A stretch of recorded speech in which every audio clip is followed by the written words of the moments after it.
This is Shutters Inc. with Bruce Williams and Glynn Lavender. Hi and welcome to episode 543 of Shutters Inc. This is Bruce Williams from shuttersincpodcast.com, and joining me from Melbourne, Victoria via Skype once again from creativephotoworkshops.com.au, it is Mr. Glynn Lavender. How are you? I'm good, mate. Excellent. You're looking good. Oh, as I said, it's the light. You know, you can mask a lot of stuff with light. So Yes, you can. if it's bright enough, you can't. So I just saw a meme just before coming on air, funnily enough, that we squint at the sun because it's really bright, and we squint at humans because they're not. Yeah. Absolutely. Very, very appropriate. Yeah. How's your 2 weeks been? Oh, you know, the cat's sick. One of the kids is sick. My cryptocurrency's all going up like crazy, which is good. Okay. So I had a day where I had a 150% increase. Wow. And today I've got an 80% increase. Nice. Nice. It's been Nice. a good couple of weeks. So I've almost got $3 in there now. Almost. Yeah, that keeps up. Yeah, I only invested 1,000, and it may have dropped a little bit, but you know, it's one of those long-term investments. Apparently, That's it. Here's the worst thing, though. I'm looking at it today, going, oh, you know, I can buy the guitar I want now. Yeah, I could. That money, just that increase today, buys the guitar. Yeah, right. Yeah, I could cash it out, still have the same money I had yesterday, but now have a guitar as well. Nice. But then I saw another guitar, so I'm looking at 2 guitars at the moment, which is rather. So I've got seriously bad gas, I'm afraid. Right. But in other good guitar news, I told you about my Telecaster guitar. I think you were looking at one. I don't think you actually... I ordered one. I got this crazy deal from a $300, an El Cheapo, $300 guitar. Yeah. It was down to $164. Right. And then I had a 22% off discount voucher and all this other stuff. I got it for like $114. Okay. Right. It arrived, and $114 delivered, I might add, so Right. and including taxes. It arrived, and guess what? What? It didn't play. It was crap. You know, it just wouldn't. 3 of the strings just would not ring out. It was just thwack, just nothing, just completely dead. Yeah, so you need to change the strings. It's like it would not even go twing. It just, duh. Right. Yeah, there was absolutely no noise. Yeah, other than thwack. Yeah. So I mean, that's like an angle of the head of the neck issue, because they weren't ringing at all. So I've emailed back the company and said, "Oh, yeah, this is crap. It doesn't play at all." You know, Yeah. and they said, "Oh, it needs tuning." I said, "No, I've got 4 other guitars. I know that this isn't a tuning issue." I said, "I want my money. I want to return it." The guy, "No, just keep it. We'll send you the money back." So they gave it to me for free. So I said, "Oh, well, now I can. It's not cost me anything. I can have a play." And never once in my life have I ever pulled something apart and put it back together in a better condition than when I started.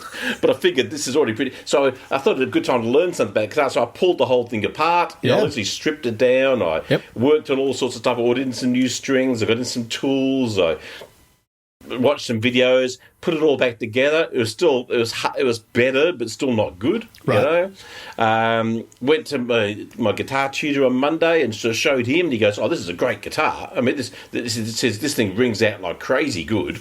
Yeah, Right. But you still got this issue here, and you need to try and tweak that." So I went home and tweaked that. Now it's perfect. Yeah, right. It's absolutely perfect. Sounds awesome. I mean, it sustains for like 20 seconds. You go tling, and for 20 seconds the thing just rings out. You know? It is astoundingly lively piece of wood, as my tutor called it. Right.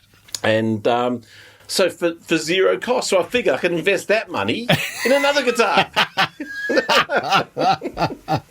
And I've been looking at this one on Facebook Marketplace a couple of days. I've been watching it. It's like a $450 guitar. This guy's selling for $200. Yeah. Good. And I'm about to pull the trigger this morning. One line pending. Pending. Sold pending pickup. Oh well. Meant to be, you know. Yeah. It's the gods are telling me meant to be. Just before coming on air, it's no longer on pending. It's back for sale again. I'm going, oh no, the gods are back. Which god is it? Yeah, it's like having those 2 little guys on your shoulders. One go buy it, one go don't buy it. And then of course I've got a sick kid home today, and it's like an hour drive to this place. You know.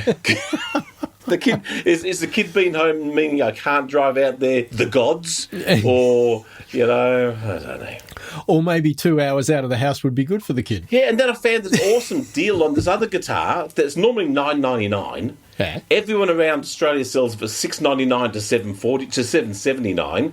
There's people selling it for $5.79. Right. I'm going, I've just earned that for nothing on the crypto, So now, of course, I haven't told my wife either of these things. So So these last 2 weeks have been guitar lust. Still can't play. Can't play. I've got 4 guitars already and looking at adding another 2. Because if you can't play, at least make the stand look good. Yeah. Oh, dear, it's rather sad. If this was a photographer we were talking about, collecting well, it's the same cameras, thing, though. It's exactly the same thing. It's I've been listening to this exactly the podcast. same. I've been listening to this podcast called Guitar Dads, and they're always talking about the gas and all this sort of stuff. As my wife calls them, they're all accessory sports. Yes. Photography is an accessory sport. Yep. All these things, and it's amazing when you go on these groups online, like a photography group or a guitar group or whatever it may be. They all say the same things. Yep. But inserts product X instead of product Y or whatever. But they all have the same pathway to trying to justify, the same pathway to wanting new gear, the same pathway. Oh, if I get a better guitar, I'll be a better player. Yes. It's all the same. And here's the thing: as the photographer who knows it's not the tool, it's the tool using it. Yeah. I can't put that same logic to. I know it's true. I know it's right. I know I will not. If I can't play with what I got, I'm also not going to be able to play with that. Yeah. But it will look cool. Yeah. And that's it. So we're a funny species as humans when it comes to wanting stuff. Oh, absolutely. Yeah. God, yeah. And the ways we go to justify it and, Oh, yeah, but this one will play better because it's blue. This one will take better photos because it's got more megapixels. Yeah. Yeah, all that. Yeah. No. Not how it works. Crazy stuff. And here's the thing. This is actually photographic related. Yeah. Sorry, podcast listeners. I meant to incorporate photography into this. I've got this guy I chat with online. Been chatting with him for years. I've only met him once, right? Maybe twice. He thinks twice. I only met him for the first time a couple of weeks ago. He's a mad North Melbourne fan. He's the father of 2 of my customers. Right. And we've struck up this strange relationship. We've been messaging for years back and forth. Years. I mean, I speak more to him every week online than anyone else I know. Right. So anyway, he's also a big North Melbourne football follower, right. and my team were up in his town in country Victoria this week. So he went down and took some photos. Now, okay. He's an elderly gent. He's in his mid-70s, late 70s. Yeah. So he's a bit technologically minded. And not minded, troublesome. He has issues with technology. And he got home and he tried, and the only software he had was Canon's software that came with the camera, and he had no idea how to work it out. Right. And his son, I said, he's one of my customers, he's a big in photography. His dad had emailed him and said, well, what kind of program should he? He goes, get Darktable or RAW or something or other. I'm going, this guy can't even use Canon's basic software. Yeah. So he reached out to me. He said, is there some simple software out there I can get a hold of? And I remember back in the days of Google's Picasa software and how phenomenal that was. That was like the best pieces. There's nothing like that. That's easy for just absolute basic import, resize, maybe a collage and a bit of highlight, shadow, bugger all out there that I could find to satisfy that market. Yeah, right. Doesn't AC/DC do a product that does that sort of basic stuff? Well, maybe, but that's not free, though, is it? Oh, okay. Maybe. I mean, Picasa was a free bit of software. You don't need anything complex. That's why it should be free, I guess. Yeah, it's a basic bit of software that just catalogs and allows you to do a quick edit. Yeah. Picasa was just a remarkably good, simple. I could tell anyone to use that, and everyone would be able to figure it out because it was so intuitive. There was no issues.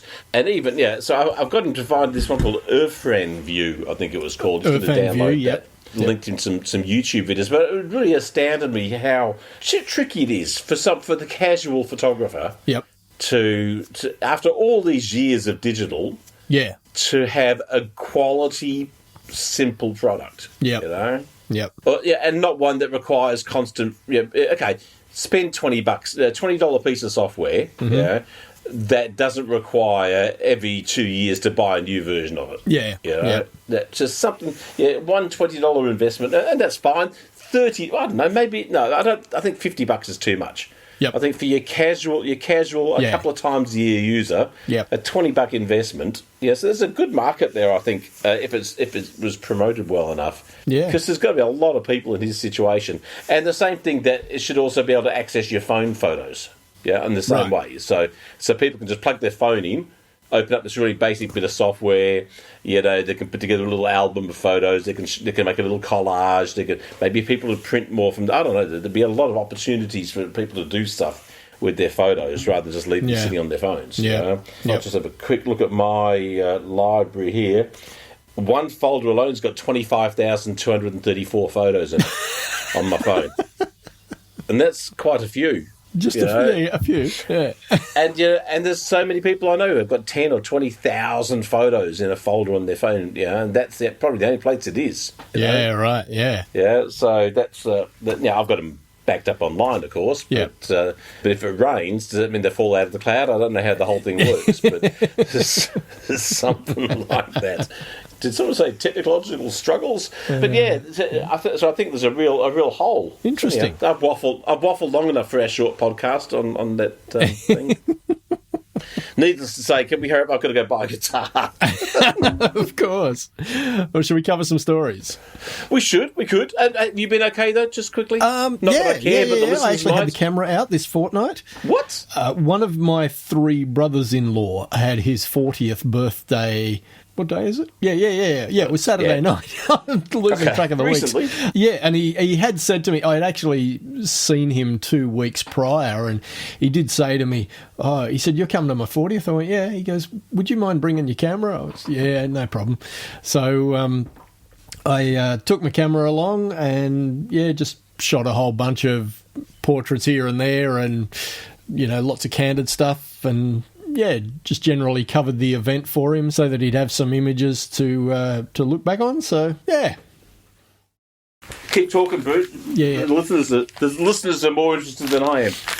I'll go delivery at the door. So. Nice. And guitar strings. Oh, fantastic. I've broken 2 this last.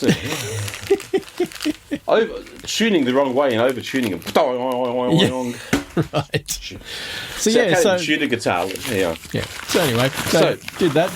Took some photos of his 40th. Were they any good? Oh, they're just shots. Let's scale that back in. What were your settings? I shot in aperture priority the whole night. There wasn't a lot of light, so I ended up shooting at about 6400 ISO.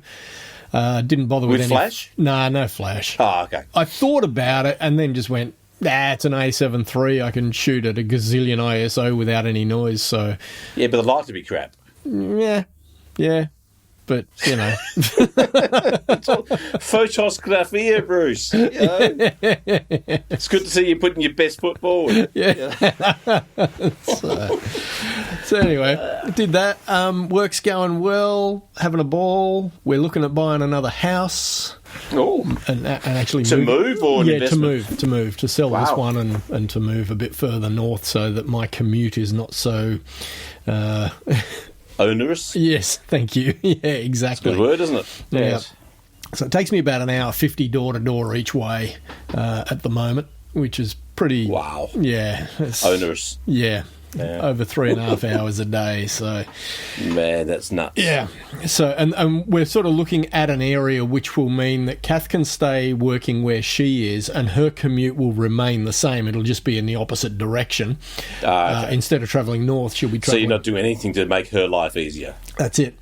But it's all about you. I'll halve my commute. Yeah. So it's all about you, Bruce. That's it. Yeah.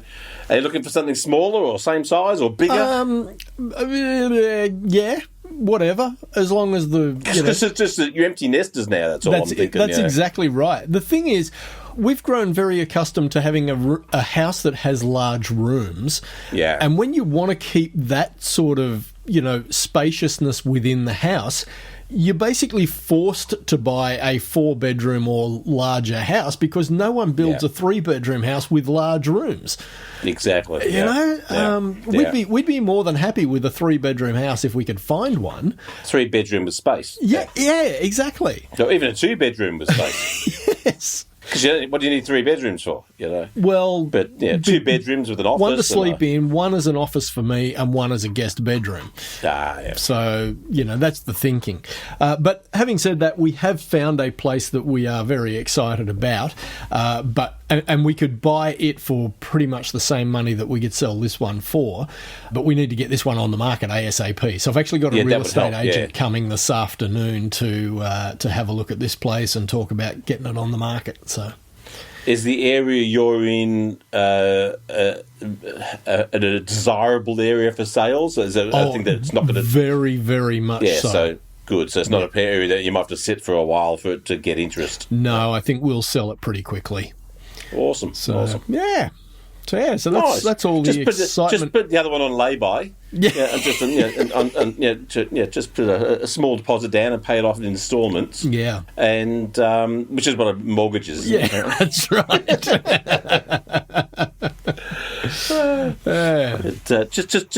Give the owners $10 and say, just hold it for me. Yep. I'll be right back. That's it, exactly. And see how that works out for you. Awesome. Okay, let's talk some stuff. Cool. What things do we have? Philip Johnson and myself both saw this particular story, and this was about an AI-generated image winning a photography competition.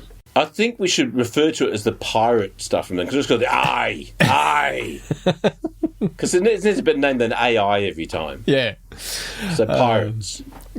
So winning a photo competition. Yeah.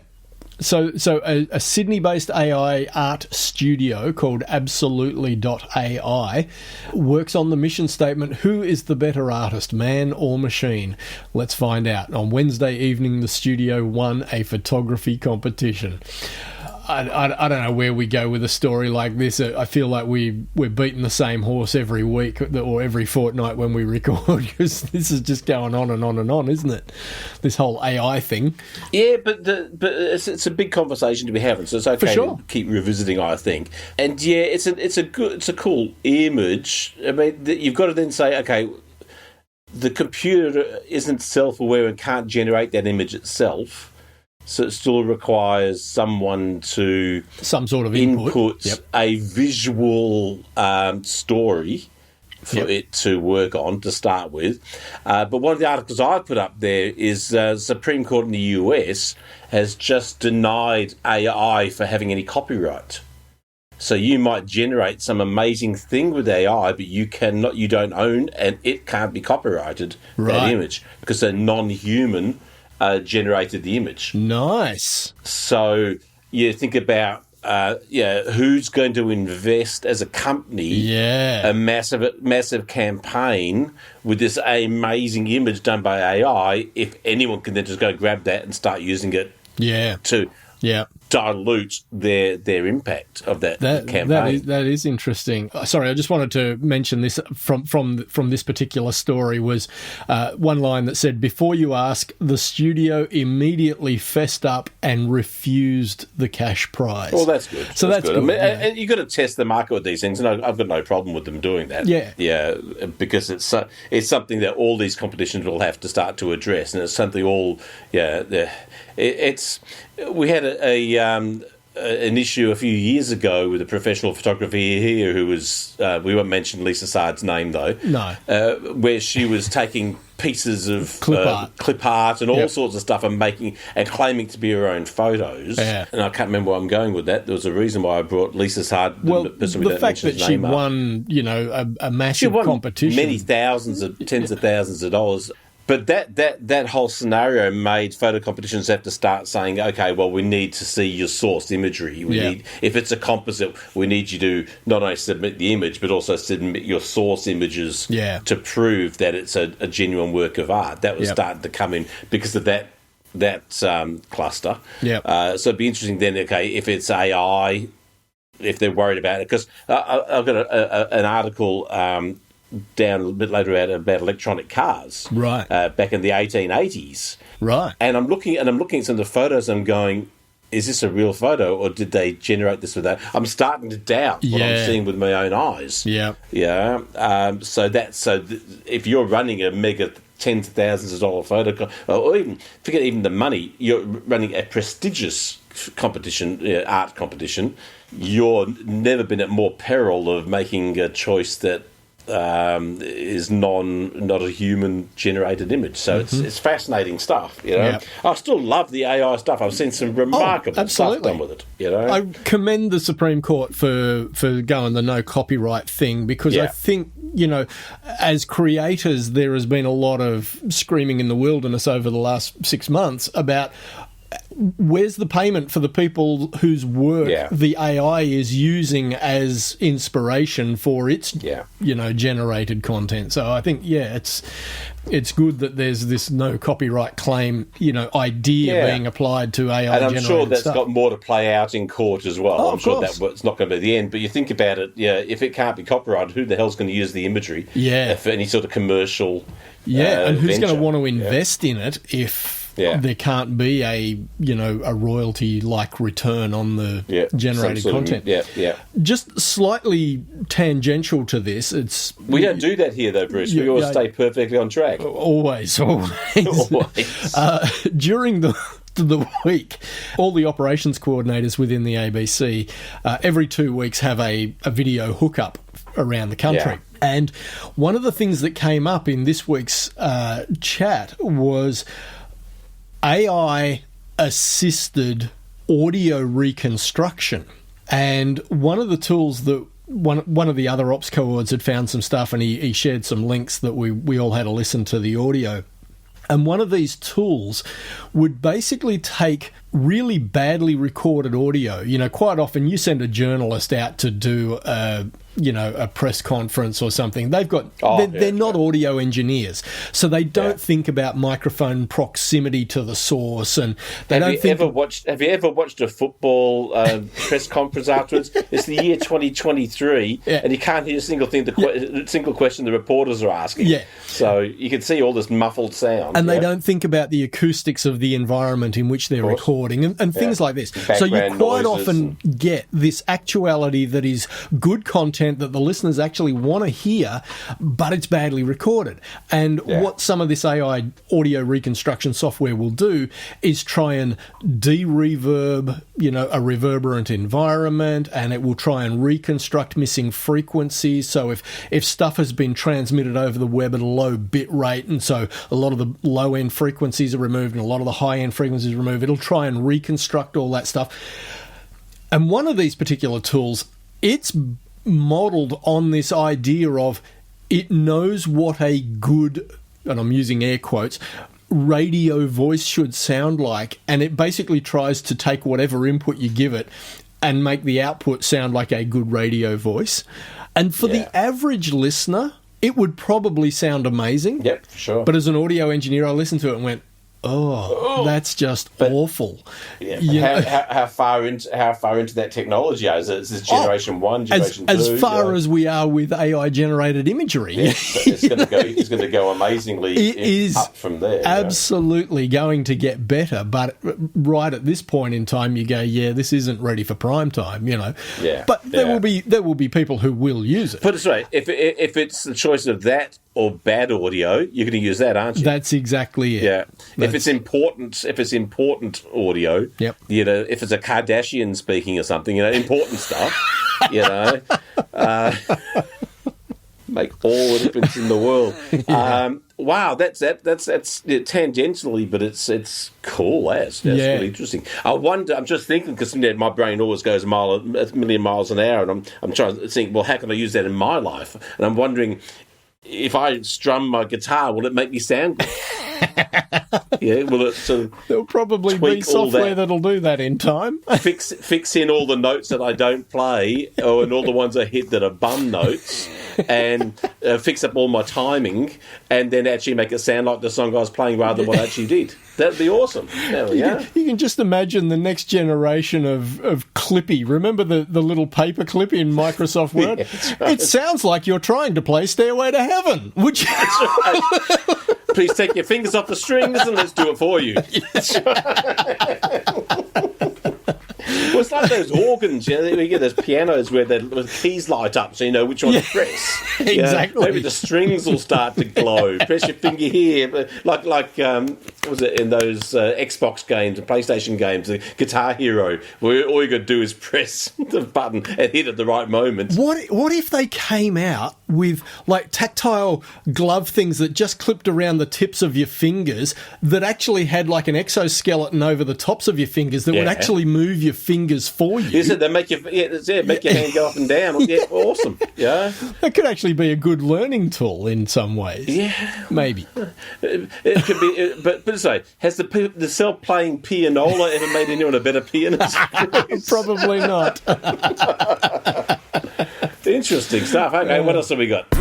Since 2005, Shutters Inc. has been a labour of love. But beyond the time required to produce it, there is also a financial commitment. If you find value in the podcast and would like to help keep the servers running, hit up the Patreon link, which is in the show notes. Even a couple of dollars a month will help. Much appreciated.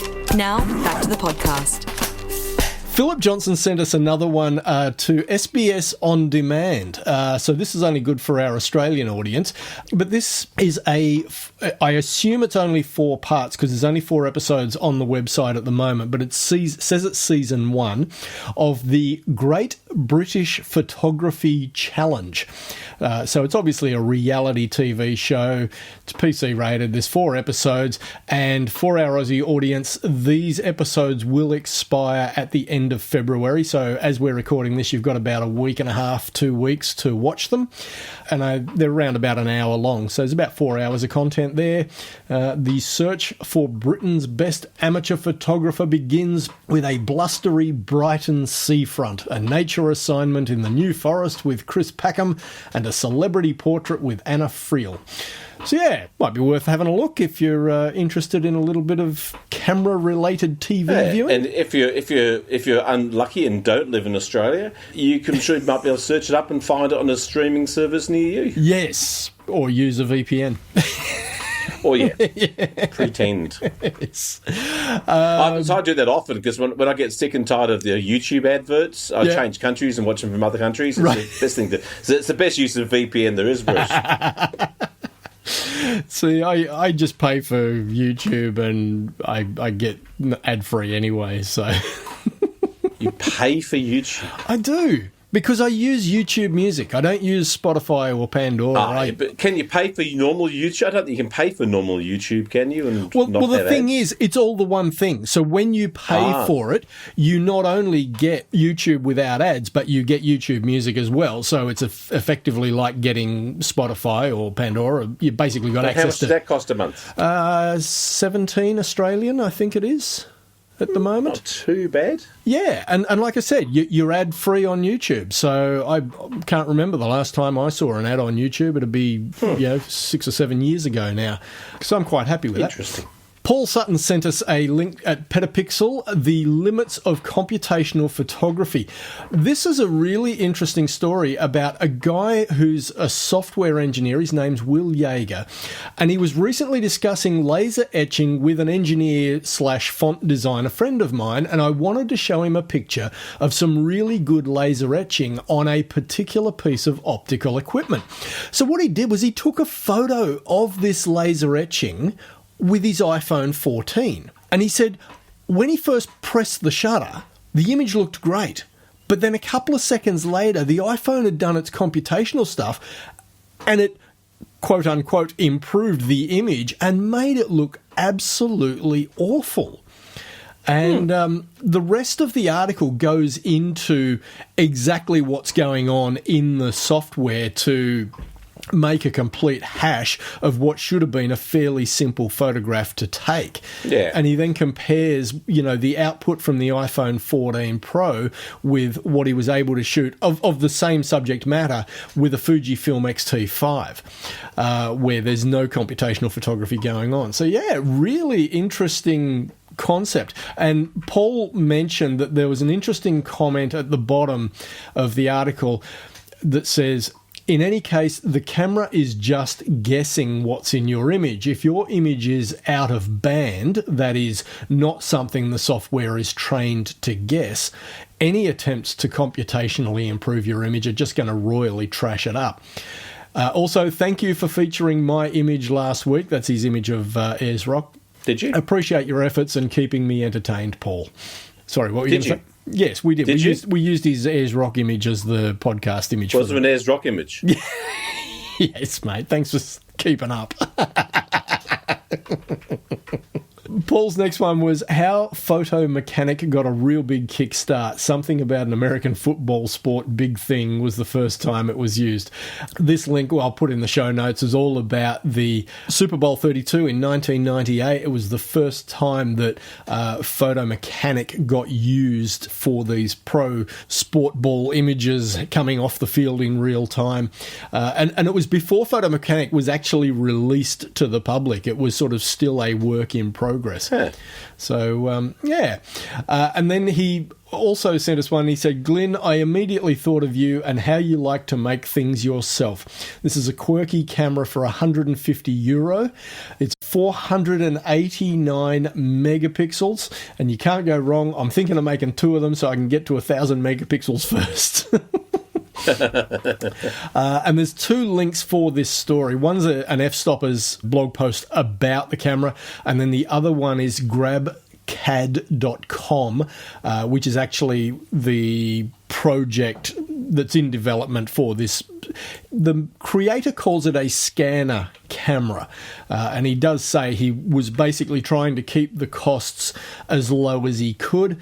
And I haven't really had a chance to dig into exactly why he calls it a scanner camera. But anyway, we'll put those links in the show notes for anyone that wants to check it out. Cool. What do you got for us, Mr. Lavender?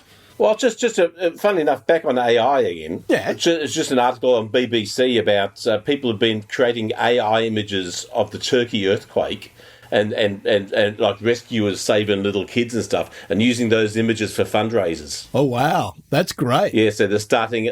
No, they're scamming, unfortunately. Oh, really? So they're making up fake images of disasters to create GoFundMe pages to filch money out of people. That sucks. Yeah, it sucks. Because the way you set that up, I thought that's a really good use of the technology. Well, except I also saw another article, I didn't put the link in, about a guy who's photographing the war in Ukraine and all the devastation and the damage, and he's saying people don't believe these photos. Yeah, people think these photos aren't real. You know, So so there's the thing: a guy taking real photos of a real disaster, and he can't get traction with the images because people think they're fake, and people are generating fake images and sucking trying people to generate in. money. That's good. The next thing I got was back in the Victorian era, people are making electric cars, which I never knew. Right. You know? So electric car. In fact, Edison, invented a prototype electric car. Yeah. So maybe it should be called the Edison, not the Tesla, which is kind of funny because Tesla would have been anti-battery. Mm-hmm. One of the main reasons I put it is my eyes are looking. There's one of a woman recharging the car from a charging station, and look at it and gone, is that AI? Is it? It's like, have they got a steampunk type? It's pretty cool stuff they're doing back in those days. I'm thinking the resolution is too high to be an authentic photo. It's crazy, isn't it? It just makes you worry, Yeah. But it's what it is, And you're seeing this technology working its way into video now as well, and it's going to get to the point, if it's not already, where you're just not going to be able to trust anything that you see. Well, I saw another article today about how someone had used an AI-generated Joe Rogan to have him talking about a product on TikTok, and all these people went out and bought this product. And he goes, "That's not me, guys. It's completely deep fake." Wow. Yeah. So there's you can't trust even you see someone talking. I don't know if you're you, Bruce, quite frankly. That's it. You know, the only reason I have some confidence is that no one would put the effort in to AI, either of us. You know, which just ain't important enough. I just wanted to mention, if anyone hasn't seen it, I know I've mentioned this before, search out the documentary Who Killed the Electric Car. Yeah.